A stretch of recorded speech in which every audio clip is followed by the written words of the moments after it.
Happy Friday, everyone, and welcome back for another episode of In Case You Missed It.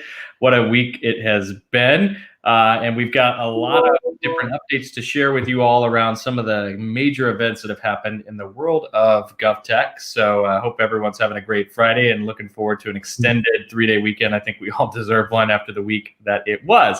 So let's talk a little bit about some of the happenings in the world of GovTech.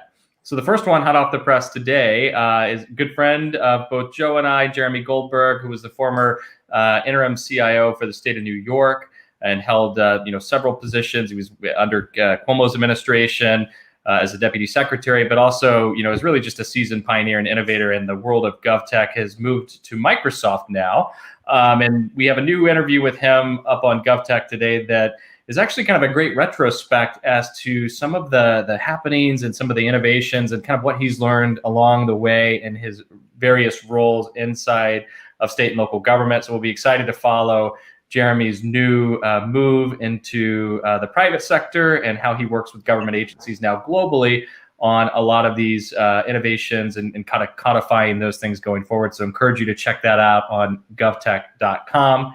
Joe, there's also been a lot of movement around the digital vaccination records and all of the different initiatives around this. Break down what you're seeing here. Yeah, I mean, an interesting partnership to stick with the thread on Microsoft here, but Microsoft, Salesforce, and Oracle are working together on a digital vaccination record. Think of it kind of like the digital wallet on your iPhone. But in this case, it would provide some credentials that would allow you, whether we're on an iPhone or any device, to bring up our digital wallet and show our immunization records in the case of the COVID-19 vaccine, allowing us to get back to work, go to school, and travel again. So it's neat to see kind of three competitors come together on an effort that is dominating a lot of the conversation in our respective lives and online. And that brings us to a tweet from Doug Rogers talking about this is the latest kind of healthcare.gov moment for GovTech in the confusion that we're seeing across the country, across states and cities and counties, when people are looking for, hey, when can I get my vaccine? Where do I go to get my vaccine?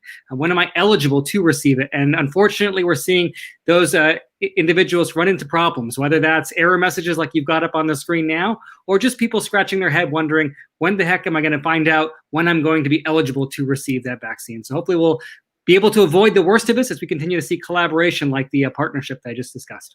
Yeah, and I think we're going to need to see a lot more of those competitive kind of partnerships to look at tackling some of these complex challenges as we go forward.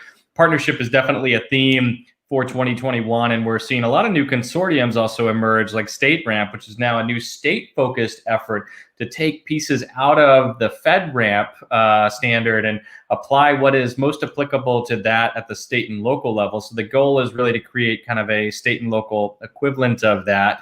And so a lot of really, familiar faces that are involved with this, including, our own Terry Takai at the Center for Digital Government. We've got Dan Lorman on there as well.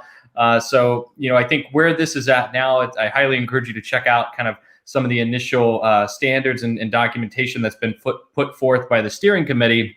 This is something that the states will have to adopt. And, Joe and I were talking about this too, because this is such a fragmented landscape. Everyone's kind of going about things differently and they're doing things in different ways. You've got some states that have created their own. You've got some that are leveraging FedRAMP as a standard. And so there's not really a common practice or common methodology associated with this. So definitely a need, but also one, will this get opted into all 50 states? Joe, what do you think? Yeah, I mean, it gives me a reason to be optimistic when you look at the names of the individuals that are part of the leadership group, the fact that they've had engagement with the CIOs, the CISOs, and the CTOs. But it also goes beyond just states. We're looking at what this means to localities as well, those cities and counties. And maybe an effort like this that aligns closer to the needs of state and local government will expedite the adoption here. And last but not least, another big move in the world of the Stimulus Act. And so I know there's been some exciting updates from the new administration that have been signaled to the market as of yesterday.